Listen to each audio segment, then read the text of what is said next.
Yindaka mabe a chaîne na sika eza Bidor TV masolo ya sika chez Mama Bijou.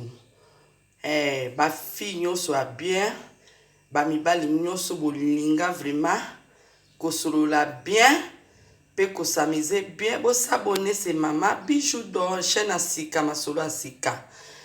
Bon, na minute na ngina lo babo po na barbecue ya le 19, le 20, le 21 na Bandal. Moi si soit bien jeune fille, jeune garçon, papa, maman. Boya na barbecue ne koza le 19, le 20, le 21. C'est Mama Bijou. Yangwana siko yo boya na bokoza desite bo sepela. Mado spaghetti pe akoza la wana. Bon siko tozo lakisa nde bilubo na olamba lelo na minito mabumu yango yo na sukoli yango bien siko yo biloko ya kati michopo na biloko ya kati ape na sima na kolinga yango na michopo ape na kotia siko yo matungulu ndembi tomata mbuma pipi da vert na ndembi na kip moscade na aïe. En tout cas vraiment biloko soko zolamba frais il faut tirer tomate ya mbuma.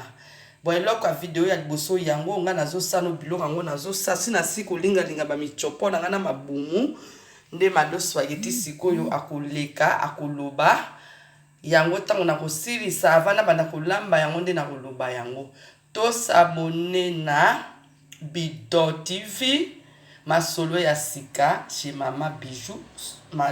Mama Bijou bokozala desite siko elubu nanga na bandi nano boy siko na kati po na obana no kozwa mabuma ona linga na michopo. Après siko to sali deuxième étape bo s'abonner et ça la bien.